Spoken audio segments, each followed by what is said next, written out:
ఎంసెట్-2 రద్దుపై ఇవాళ టీ సర్కార్ నిర్ణయం తీసుకోబోతోంది. ప్రభుత్వానికి నివేదిక కూడా అందింది. దాదాపుగా 130 మందికి పేపర్ లీక్ అయినట్లుగా కూడా రిపోర్ట్ తెలుస్తోంది. మొత్తం మీద ఎంసెట్-2 రద్దుపై ఇవాళ ప్రభుత్వం నిర్ణయానికి రాబోతున్నట్లుగా తెలుస్తోంది.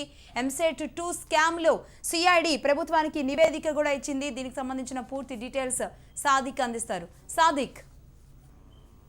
లక్ష్మి, ఎంసెట్-2 వ్యవహారం పైన సిబిసిఐడి విచారణ ఒక దశకు చేరుకుంది. కేసు ఎస్టాబ్లిష్మెంట్ అయ్యేందుకు అన్ని అర్హతలు ఉన్నాయి. ఎందుకంటే 130 మంది విద్యార్థులు లీక్ వల్ల, అంటే ఎంసెట్ ప్రశ్న పత్రాల లీక్ వల్ల లబ్ధి పొందినట్టుగా సిబిసిఐడి నిర్ధారణకు వచ్చింది. ఇందుకు సంబంధించిన రిపోర్ట్ కూడా ముఖ్యమంత్రి కార్యాలయానికి అందజేశారు.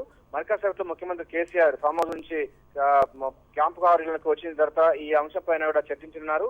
మొత్తం 80 కోట్ల డీల్ వ్యవహారంతో ప్రాథమికంగా ఈ డీల్ నడిచిందని చెప్పేసి కూడా సిబిసిఐడి ఒక నిర్ధారణకు వచ్చింది. సంబంధించి దానిపైన ఎవరెవరు ఉన్నారు, ఏ జిల్లా సంబంధించిన దానిపైన కూడా ఇప్పటికే నల్గొండ, ఖమ్మం, విజయవాడ లాంటి ప్రాంతాల్లో కూడా ఈ యొక్క దానికి ఉందని, ప్రమేయం ఉందని చెప్తున్నారు.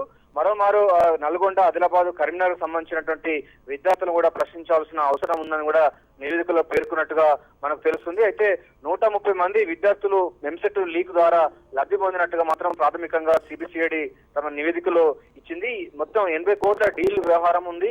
ఇంకా విచారణ కొనసాగుతుందని కూడా కొంతమంది అరెస్ట్ చేయాల్సిన అవసరం ఉంది. అదేవిధంగా ఎంసెట్ సంబంధించిన నిర్వాహకులను కూడా అరెస్ట్ చేయాల్సిన అవసరం ఉందని కూడా కొంత ప్రతిపాదనలు కూడా ప్రభుత్వానికి పంపింది. ఈ అంశం పైన కూడా మరికాసేపట్లో ముఖ్యమంత్రి కేసీఆర్ సమీక్ష సమావేశం నిర్వహించనున్నారు. మధ్యాహ్నం 3 గంటలకు క్యాంప్ కార్యాలయంలో ఈ అంశం పైన కూడా ముఖ్యమంత్రి ఎటువంటి నిర్ణయం తీసుకున్న దానిపైన కూడా తర్వాత ఉత్కంఠ నెలకొంది. అయితే కొంతమంది ఈ అంటే ఎంసెట్ నిర్వాహకుల పైన కూడా కొంచెం వెయిట్ పడే అవకాశం ఉన్నట్టుగా తెలుస్తుంది. అది రైట్. Thank you Sadiq.